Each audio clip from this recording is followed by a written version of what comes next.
I'll tell you what, man. This young lady right here is telling the truth. Wait till you hear what she has to say about Black American culture and how our race is dying as a people. And you know what she says? Ghetto blacks are to blame. I said, boy, listen. Some people get mad at me when I talk about stuff like this. They say you're not black enough, man. You Haitian. So, okay, all right. So, they say you can't talk about that. You and Uncle Tom. Okay. You're the black widow white supremacist. Okay. They say if you talk about black culture and you're trying to hold black people accountable of anything that they might be doing wrong as a culture, which probably the reason why they're not in the best place, ethnically speaking. Oh no, you're not black. Shut up. Stop talking about this. I laugh. I said that's why we are where we are as a people. We ain't going nowhere until we acknowledge that there is a problem, a huge problem, and stop blaming everybody else for it. Anyway, let's go and listen to what she has to say. She's black, fully black. But what she says here is crucial. See, the truth is the truth, man, even when it hurts. Let's take a listen. Here is my little 2 cents that nobody asked for. I am sick of seeing Black Americans in the media, on social media, in the news, doing crime, walking around next to naked, the women, the men perpetuating gang violence, substance abuse. The absolute worst of our community is oversaturating the media, even though they make up a small percentage of all of Black Americans.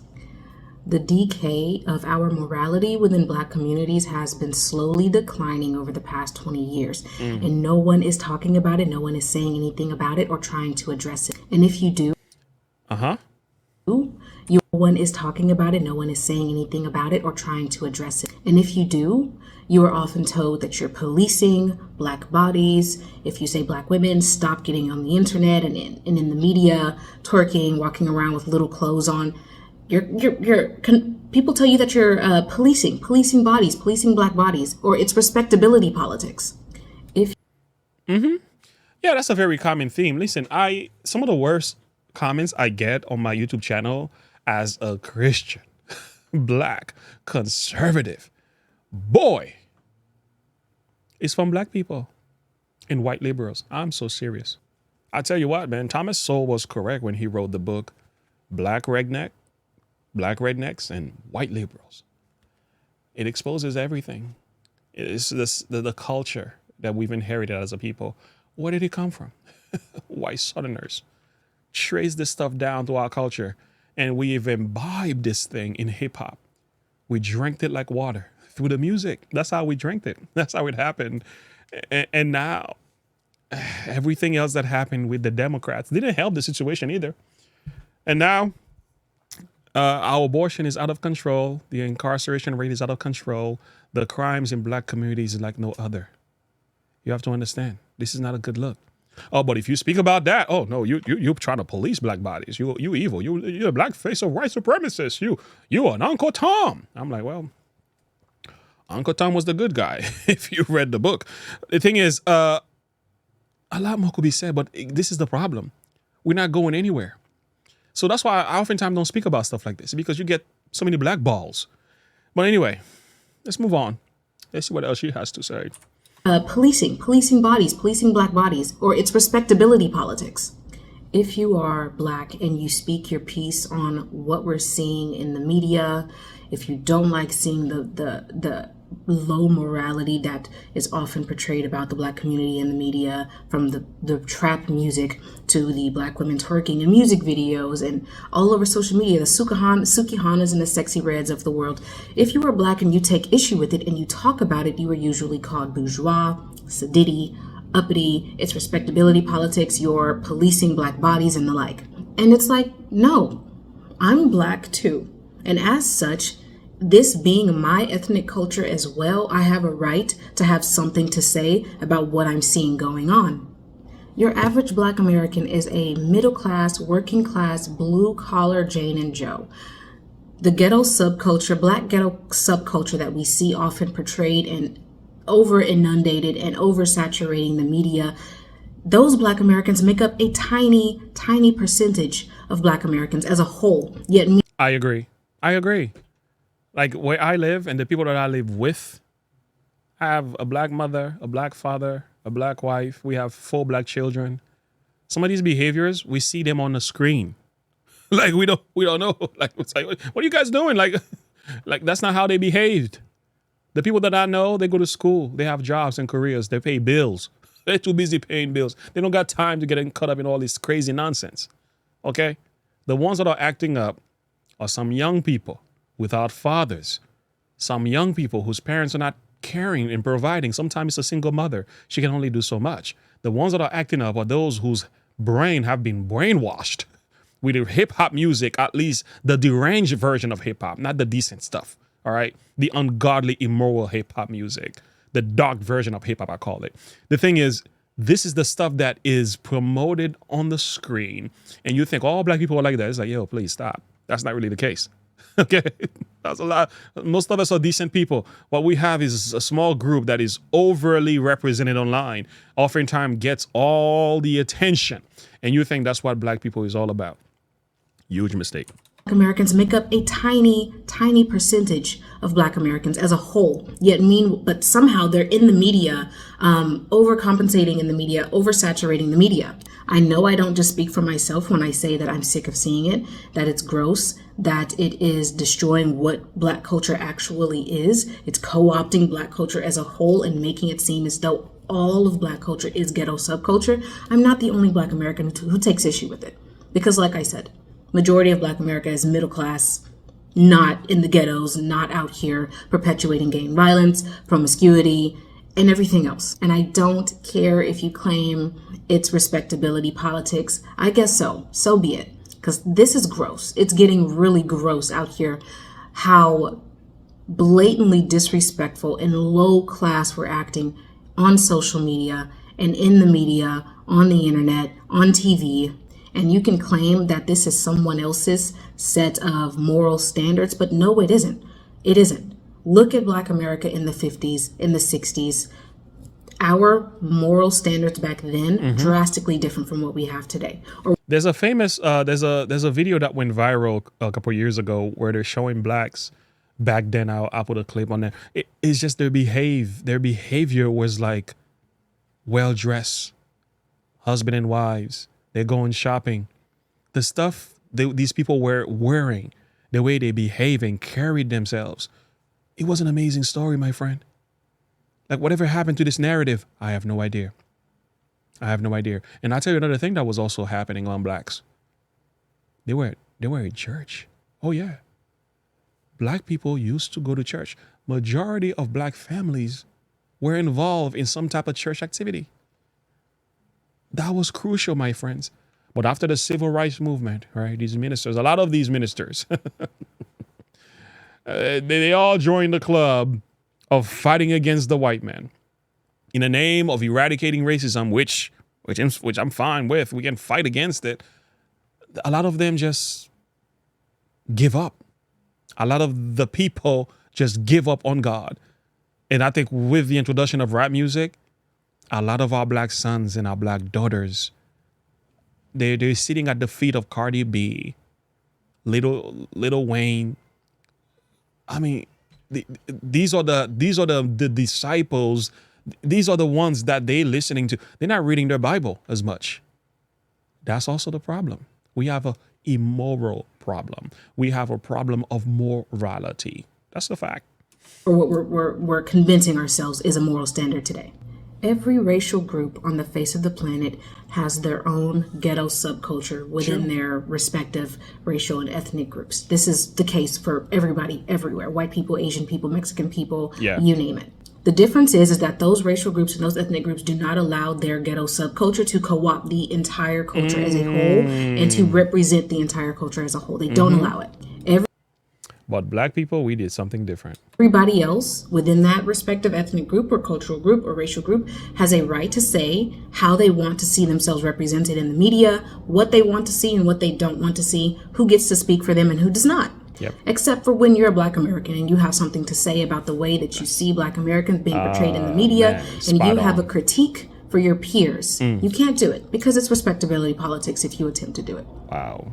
Or you're judging your peers by a set of moral standards that somebody else created, which is a farce. From the Reconstruction era down through the 60s, Black Americans had their own set of moral standards and social protocols that we adhered to. Ask your grannies, ask your great grannies, they'll tell you.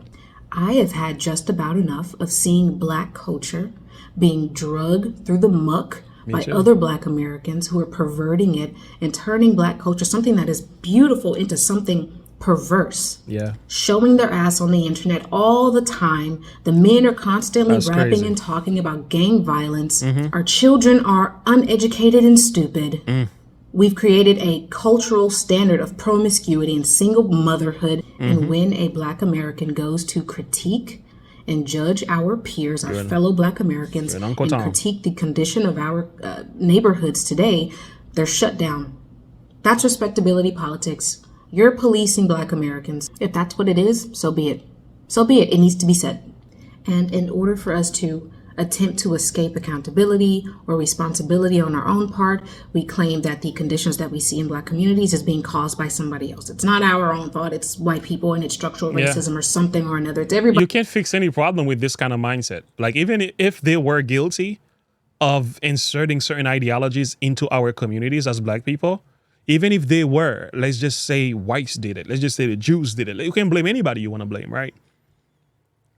But if you want to fix the problem, you can sit there and keep on blaming the people who might have done this to you, which we're still debating whether or not it is the case. I will say the devil did it. I'll blame the Satan who deceived the whole world. He deceived every culture. He deceives every ethnicity. He goes after every single individual. And that's a fact.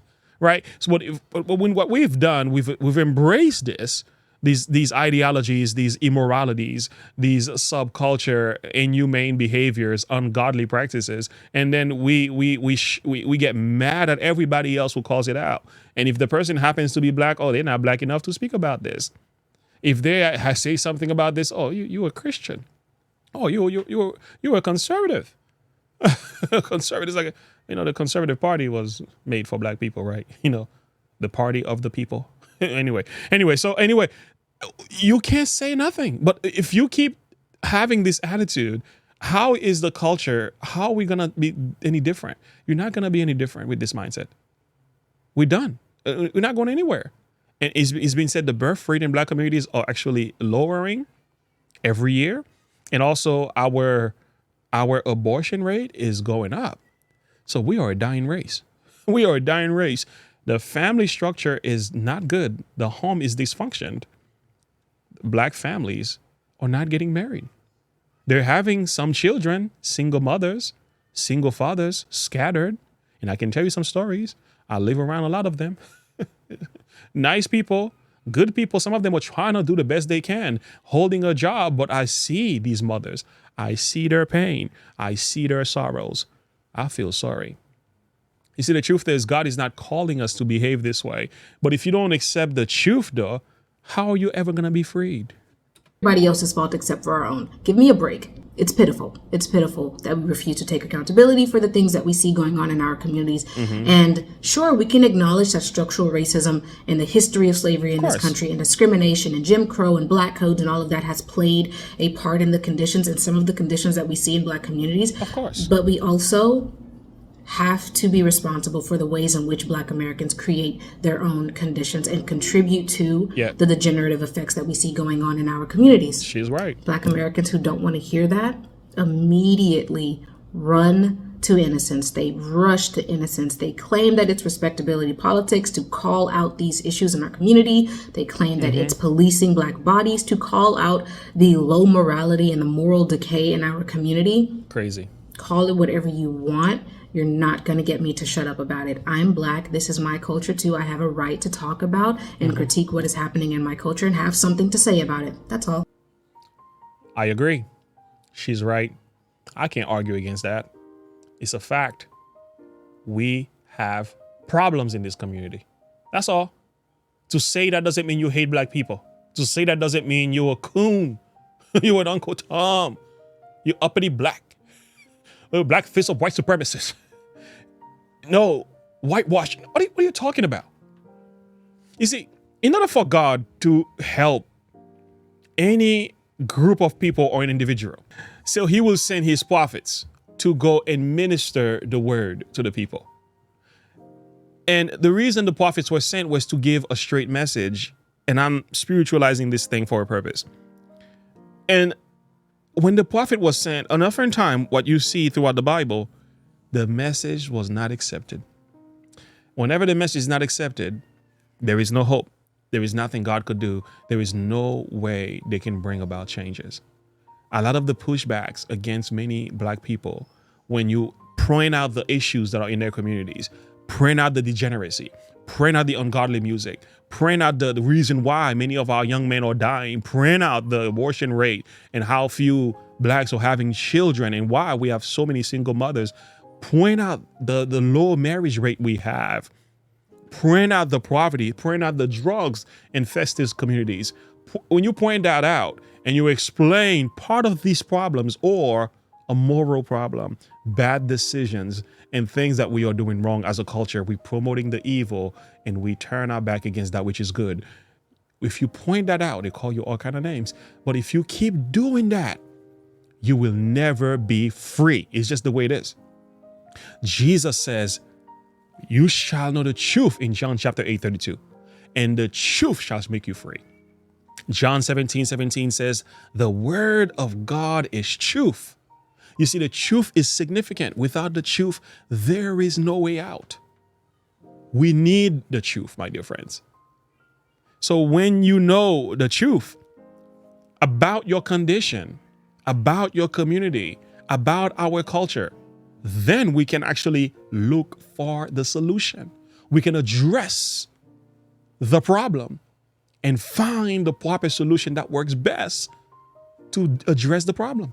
But if you don't believe there is a problem, you keep getting mad at everybody who says something. You stop putting those nasty comments in my videos. You wonder why we ain't going nowhere?